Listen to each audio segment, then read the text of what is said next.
안녕하십니까? 캐피탈을 담당하고 있는 오윤아입니다. 최근 금융사들이 보유한 부동산 PF 자산의 부실화 위험이 확대되면서 이 자산들의 회수 가능성과 이와 연계된 신용도에 대한 우려가 커진 상황인데요. 이번 웹캐스트에서는 현재 부동산 PF 익스포저의 수준을 한번 파악해 보고 스트레스 테스트를 통해서 예상되는 손실 수준과 그에 대한 지표 변화를 산출해 보았습니다. 그리고 예상 손실에 대한 캐피탈사들의 유동성 대응 수준도 함께 점검해 보았는데요. 이 결과를 바탕으로 해서 신용도 관점에서의 주요 모니터링 포인트까지 설명드리도록 하겠습니다. 네, 그럼 본격적인 논의를 시작해 보겠습니다. 오윤화 수석, 캐피탈 업계의 경우에는 부동산 PF 익스포저가 현재 어느 정도까지 올라온 건가요? 네, 분석 대상인 부동산 PF는 2023년 9월 말 기준 28.6조 원으로 본 PF 16.5조 원, 브릿지론 12조 원으로 구성되어 있습니다. 전년 말 대비해서 규모가 소폭 축소되었는데요. 아무래도 부동산 경기 침체가 지속되는 상황에서 대부분의 캐피탈사들이 신규 취급을 중단하고 있고 상환 가능성이 높은 사업장 위주로 회수에만 집중하다 보니까 부동산 PF 잔액이 감소했습니다. 네, 신규 취급도 거의 없는 상황에서 회수도 매각도 제대로 되지 않으니 부동산 PF 잔액에는 거의 변동이 없는 걸로 보입니다. 신용 등급별로도 차이가 별로 없는 건가요? 아래 왼쪽 차트를 보시면 작년 말과 비교해서 신용등급별로 부동산 PF 규모의 변화가 확인되는데요. 더블 A급 같은 경우에는 아무래도 재무적으로 여력이 있다 보니까 수도권 내에서 아파트 개발 부지 같은 질적으로 우수한 자산을 선별적으로 취급하면서 브릿지론과 본 PF 잔액이 각각 소폭 증가했습니다. 이에 비해서 유동성 대응 능력이 상대적으로 좀 취약한 A급 이하 캐피탈사들 같은 경우에는 신규 취급을 전면 중단하면서 규모가 축소되었습니다. 네. 2022년 하반기부터 부동산 경기가 저하되면서 벌써 1년 넘게 이런 상황이 지속되고 있는데요. 지금 현재 캐피탈 업권의 부동산 PF 익스포저를 본 PF나 브릿지 등으로 보다 상세하게 볼 수 있을까요? 네. 예, 부동산 PF는 크게 본 PF랑 브릿지론으로 구분이 되는데요. 이 본 PF와 브릿지론의 익스포저를 구분을 해서 차례대로 설명을 드리겠습니다. 우선 본 PF 위험 익스포저에 대한 분석 결과를 먼저 말씀을 드리겠습니다. 그리고 앞으로 진행되는 익스포저 분석과 스트레스 테스트, 유동성 대응력 분석에 있어서는 요주이하 여신 비율이나 PF 충당금 같은 업무 보고서에 반영되는 데이터의 경우에는 2023년 말 기준으로 작성이 되어 있고요. 부동산 금융과 관련한 세부적인 업체 제공 데이터는 23년 9월 말 기준으로 작성되어 있습니다. 이 점 미리 양해 부탁드립니다. 네, 본 PF 구성을 보시면 전체 부동산 PF 28.6조 원 중에서 분석 대상인 본 PF는 16.5조 원으로 약 58%에 해당이 됩니다. 본 PF의 주요 리스크 팩터로 일단 엑시 분양률, 현재 순위, 지역으로 구분을 해서 질적 위험 수준을 판단을 해 봤는데요. 우선 차트를 보시면 제일 위에 엑시 분양률 같은 경우에는 더블 A급 같은 경우에는 달성 비중이 65%, 그리고 밑에 A급 이하는 42%로 등급 간의 차이가 있습니다. 변제 순위 역시 선순위 비중을 보면 더블 A급이 72%, A급 이하가 40%로 신용 등급 간의 격차가 크게 나타나고 있습니다.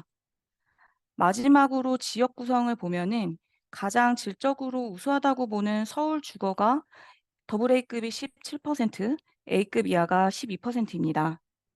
전반적으로 신용 등급별로 본 PF의 질적 구성에서 차이가 있죠. 그리고 분양 및 준공 익스포저 현황을 보면은요. 일단 분양 경기 침체가 장기화되면서 분양 위험 자체가 좀 과거 대비 크게 확대가 되었습니다. 가운데 차트를 보시면 서울 지역 위주로만 최근에 회수가 되면서 지역 구성 중에서 서울 지역 비중이 축소가 됐고요. 왼쪽 엑시 분양률 달성 비중도 1년 사이에 많이 감소한 것을 확인하실 수 있습니다. 여기에 오른쪽 차트 준공 위험을 보시면 신용 위험 등급별로 좀 격차가 커서 전반적으로 위험 익스포저 자체도 과거 대비 확대가 됐고, 신용 등급별 차별화 수준도 커진 것으로 확인이 됩니다. 네, 세부적으로 업체별로도 본 PF 위험 익스포저 수준이 어떤 상황인지 궁금해지는데요. 네, 각 업체별 본 PF 익스포저를 양적, 질적으로 살펴본 결과를 좀 보여드리면은 분석 기준은 양적으로는 자본 대비 본 PF 부담 수준이고요. 질적으로는 분양 리스크와 준공 리스크를 주로 보았습니다. 여기서 분양 리스크는 엑시 분양률에 도달하지 못한 사업장 비중이고요. 준공 리스크는 트리플 B 이하의 시공사 신용등급 비중입니다. 그리고 각 업체의 원형 사이즈가 양적 익스포저인 자기 자본 대비 부담 수준인데요. 그래서 종합적으로 이 본 PF의 위험 익스포저를 판단을 해 보면은 우선 더블 A급 같은 경우에는 양적 리스크가 다소 큰 업체들 같은 경우에는 질적 리스크 중에서 하나는 안정적인 수준으로 가져가고 있다 보니까 전체 익스포저 차원에서는 우려할 만한 업체는 보이지 않고 있습니다. 다만 A급 이하를 보시면은 양적 익스포저가 비교적 큰 업체들 중에서도 분양 리스크와 준공 리스크가 모두 높은 업체들도 일부 보이고 있습니다. 이런 업체들 같은 경우는 아무래도 지속적으로 모니터링이 필요한 상황입니다. 네, 그렇다면 본 PF를 구성하는 또 다른 자산인 브릿지론의 위험 익스포저는 현재 어느 정도 수준일까요? 네, 분석 대상인 브릿지로는 2023년 9월 말 기준 약 12조 원으로 전체 부동산 PF 28.6조 원 중에서 약 42%를 차지하고 있습니다. 위험 익스포저의 주요 판단 기준은 LTV 수준, 대출 변제 순위, 지역 구성으로 보았습니다. 보시면 LTV 구성은 신용 등급 간 구성 차이가 크지 않습니다. 반면에 변제 순위를 보시면 더블 A급 같은 경우에는 선순위가 70%고 A급 이하는 50%가 채 안 되는 수준입니다. 지역적으로도 더블 A급은 서울 주거 비중이 20% 정도인데 A급 이하는 7%로 차이가 꽤 크죠. 브릿지론 역시 본 PF와 마찬가지로 질적 구성에 있어서 신용등급 간의 차별화가 큰 상황입니다. 네, 그렇다면 브릿지론의 위험 익스포저는 어떻게 판단하고 계신가요?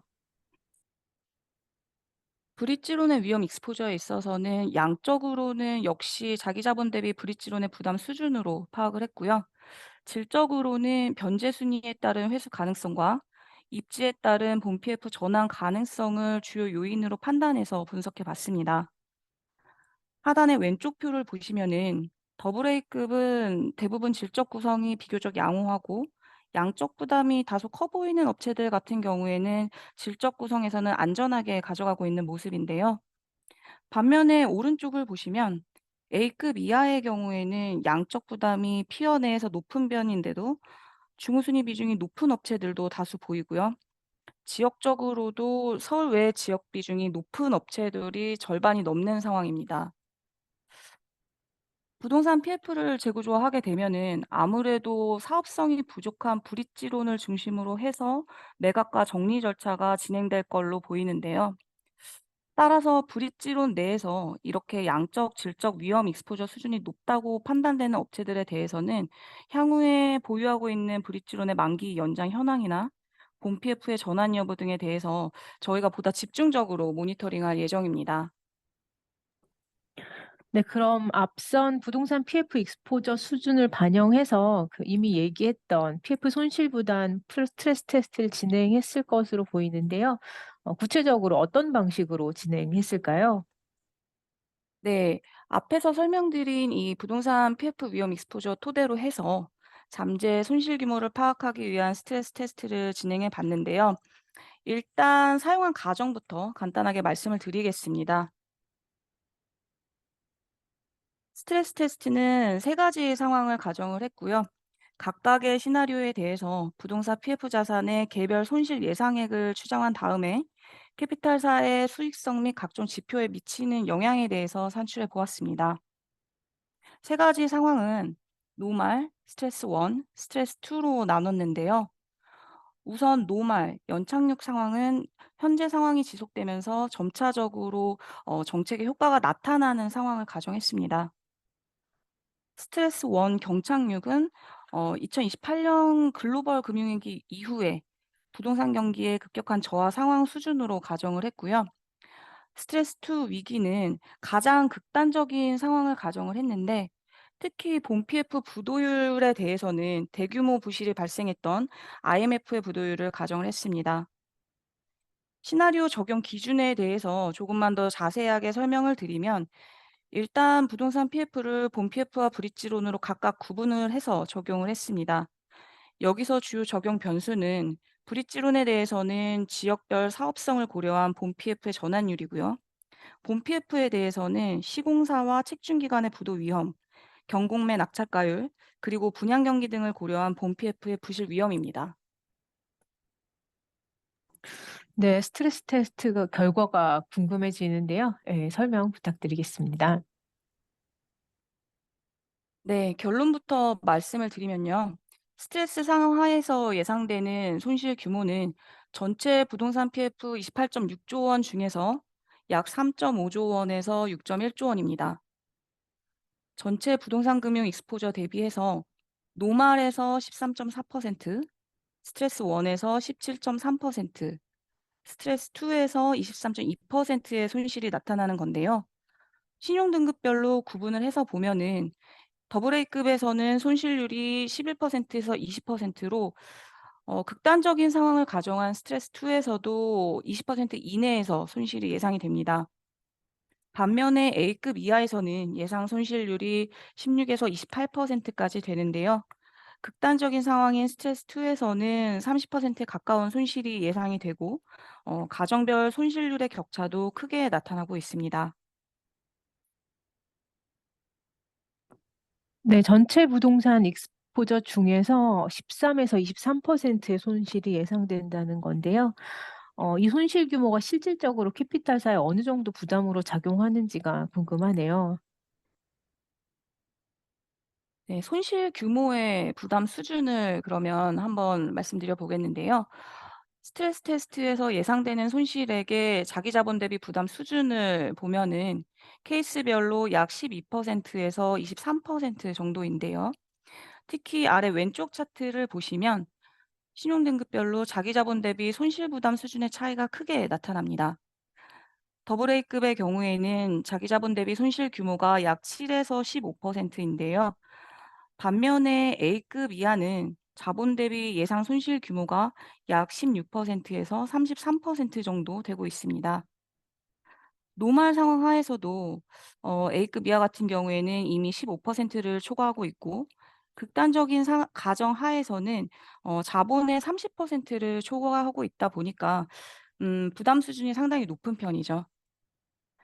그러니까 아래 오른쪽 차트를 보시면 전체 대상 업체인 22개 캐피탈사 중에서 자기 자본 대비 손실 수준이 15%를 초과하는 업체 수가 노말에서 7개, 스트레스 1에서 11개, 스트레스 2에서 15개로 상당히 많은 수의 업체들이 규모 대비 손실 부담 수준이 확대될 것으로 보여지고 있습니다.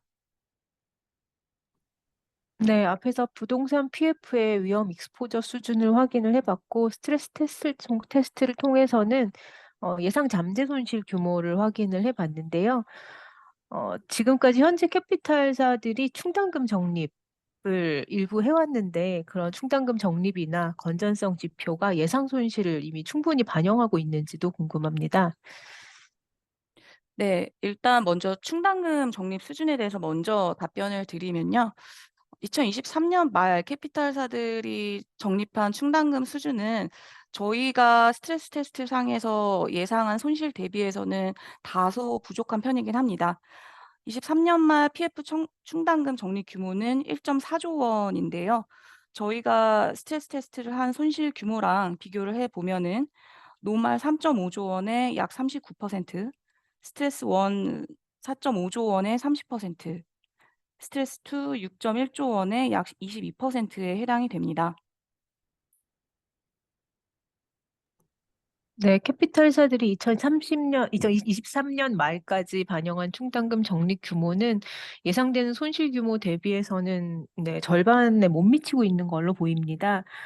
그렇다면 향후 스트레스 상황의 진행 속도에 따라서 손실을 추가 반영하면서 건전성 재분류나 충당금 적립 강화로 대손 부담이 증가될 가능성도 있겠네요. 네, 맞습니다. 그리고 이렇게 부동산 경기 부진이 지속될 경우에는 좀 실적에 민감한 업체들 같은 경우에는 수익성이 급격하게 저하될 가능성도 배제할 수는 없는 상황입니다. 그리고 여기서 저희가 한 가지 짚고 넘어갈 게 있는데요. 표를 보시면은 지금 A급 이하의 충당금 적립 수준이 상대적으로 좀 높아 보이는데 이 부분은 사실 A급 이하에서 충당금 적립 수준이 매우 높은 아웃라이어 업체를 제외하면은 사실 그 수준은 더블 A급과 A급이 크게 다르지는 않습니다. 네. 그렇다면 부동산 PF의 위험 익스포저가 자산 건전성 지표에는 어느 정도 반영이 되어 있는지 궁금해지는데요. 네, 설명 부탁드립니다. 네. 자산 건전성 지표에 대해서는 유주이하 여신 비율을 주로 팩터로 해서 말씀을 드리겠습니다. 아무래도 요주이하 여신 비율 같은 경우에는 잠재적인 리스크 요인까지 선제적으로 반영하는 지표다 보니까 부실화 위험이 어느 정도는 반영이 된다고 보여지는데요. 2023년 말 기준 부동산 PF 자산 중에서 요주이하 여신 비율이 21% 수준이고 PF 요주이하 여신 대비 충당금 적립률이 22% 정도입니다. 잠정 손실 규모나 기충당금 적립액 수준을 감안을 하면은 건전성 지표에 반영된 수준이나 연계된 충당금 적립 규모가 아무래도 좀 미흡해 보이기는 하죠. 네, 그럼 지금까지 신용 등급별로 어느 정도 위험 익스포저에 대응하고 있는지 설명을 해주셨는데, 예, 사실 개별 업체별로도 어떻게 대비하고 있는지는 더 궁금하거든요. 네, 설명 가능할까요? 네, 아무래도 업체별로 지금 현재 어느 정도로 예상되는 손실에 대비하고 있는지가 제일 궁금해 하시는 정보일 것 같은데요. 결론부터 말씀을 드리면 업체별 대응 수준에 있어서는 편차가 크게 나타나고 있습니다. 하단의 차트를 보시면 업체별로 자산 건전성의 분류나 충당금 설정률에 있어서 차이가 굉장히 크게 나타나고 있는데요. 초록색 바가 전체 부동산 PF 중에 요주이하 여신 비율이고요.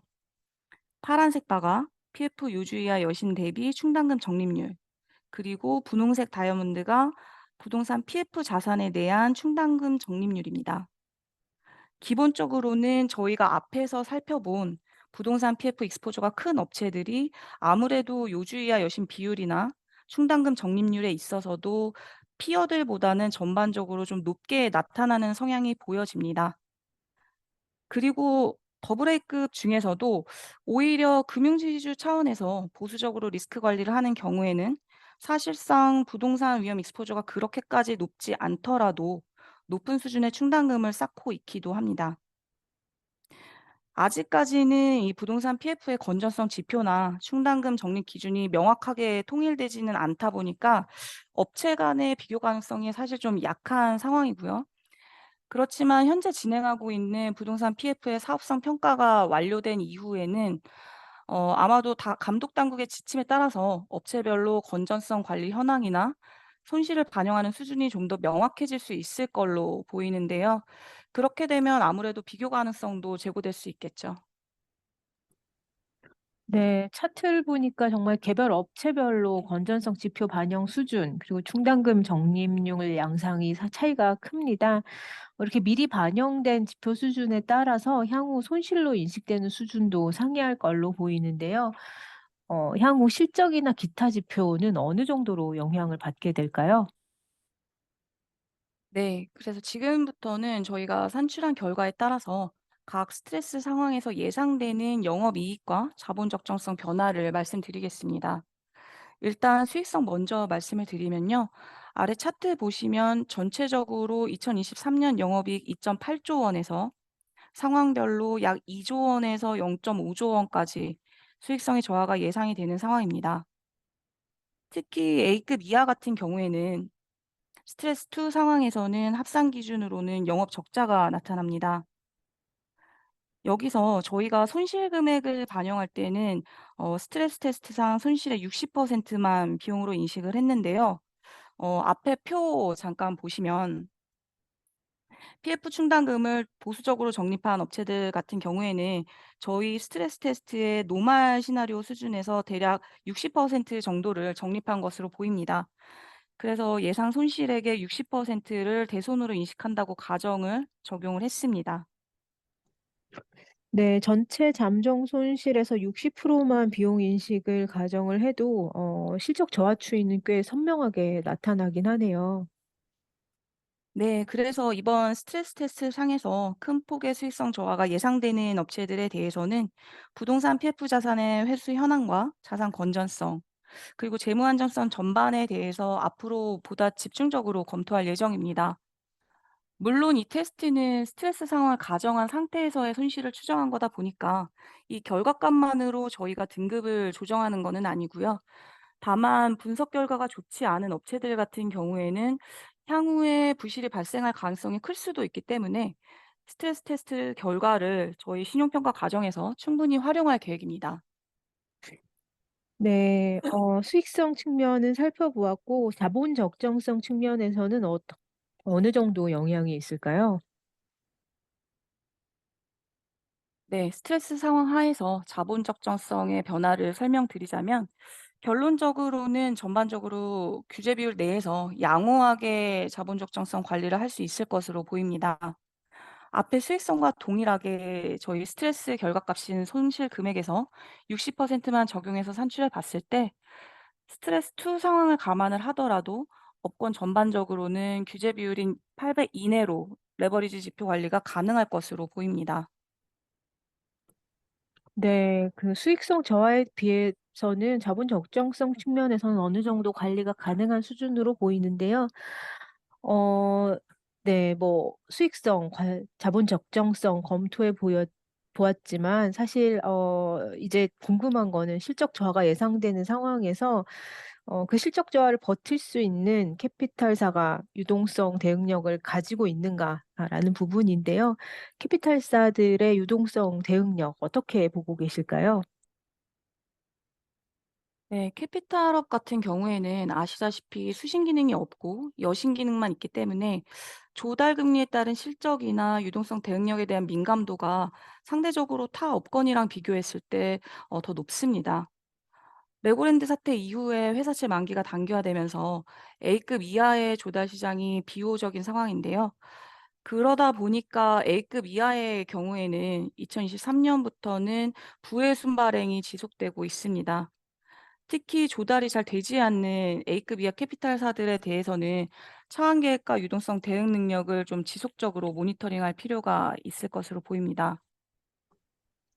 네. 그렇다면 앞서 말씀하셨던 브릿지론 익스포저가 큰 업체들 그리고 그중에서도 A급 이하 업체들의 경우에 유동성 대응력이 더 중요하다고 보여지기는 하는데요. 캐피탈 업권의 유동성 대응 수준 어느 정도일까요?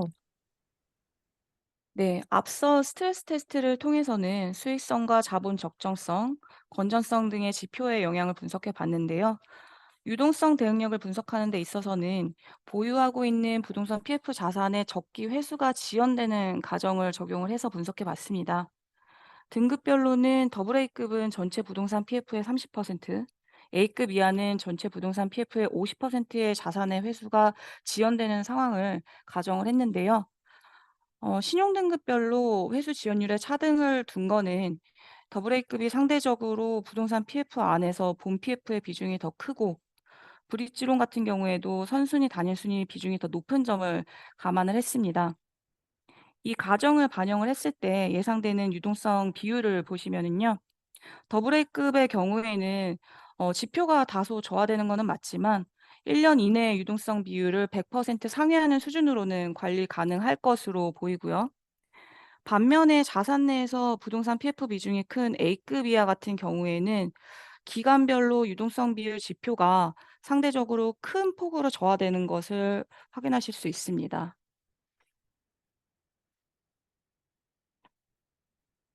네, 특히 예상되는 유동성 지표 수준을 업체 수로 확인을 해 보면은 등급 간의 유동성 여력의 차이가 확연하게 드러나는데요.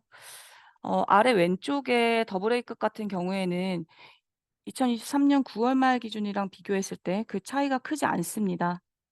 반면에 오른쪽 A급 이하를 보시면 적기회수 지연을 가정한 경우에 100% 미만에 해당하는 업체가 80%에 이르고 있습니다. 그래서 여기에 해당되는 업체들 같은 경우에는 차입금 차환이 어려우면은 사실 추가적인 유동성 확충이 필요한 상황이고요. 따라서 당분간 A급 이하 중에서 이렇게 유동성 지표에 급격한 하락이 예상되는 업체들의 경우에는 어 좀 더 모니터링을 강화할 필요가 있겠습니다. 그래서 지금까지 말씀드린 걸 한번 정리를 해 보면은요.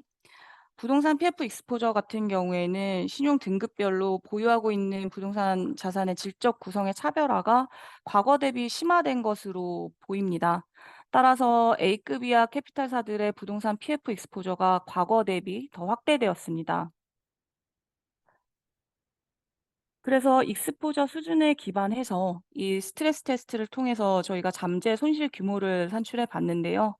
예상되는 손실 부담을 감안해 보면은 향후에 대손상각비를 추가적으로 인식할 가능성이 상당히 높은 상황입니다. 신용 등급별로는 A급 이하 캐피탈사들의 수익성 저하폭이 상대적으로 클 것으로 예상이 되고 있고요. 손실 부담이 상대적으로 크다고 판단되는 업체들의 경우에는 아무래도 유동성 대응 능력이 중요한 상황입니다. A급 이하 캐피탈사들 같은 경우에는 재무적인 여력이 여리하다 보니까 향후에 부동산 PF 자산의 회수가 지연될 경우에는 유동성 대응 여력이 충분하지 못할 수도 있을 것으로 보입니다. 네. 지금까지 전체적으로 스트레스 테스트 결과를 공유해 봤는데요. 말씀 주신 내용을 바탕으로 향후 신용도 검토 계획 어떻게 되실까요? 네, 앞에서 분석했던 각 캐피탈사의 부동산 PF 익스포저 수준과 스트레스 테스트를 통한 부동산 PF의 잠재 부실 규모, 그리고 여기에 대한 유동성 대응력까지 종합적으로 고려해서 신용도에 반영할 계획입니다. 스트레스 테스트에서 잠재 손실 규모가 큰 업체들 중에서 유동성 관리 수준이 미흡한 업체들을 중심으로 해서 신용도를 검토할 예정이고요. 결과적으로 향후 신용평가에 있어서 부동산 PF의 실질적인 회수 가능성과 추가적인 충당금 적립 부담, 그리고 여기에 연계한 주요 재무지표의 변화 수준을 보다 중점적으로 지켜볼 예정입니다. 그리고 이런 상황들에 대비한 실질적인 유동성과 대체자금 조달력, 계열사의 지원 가능성을 통한 유동성 대응 능력 등을 위주로 해서 모니터링할 계획입니다.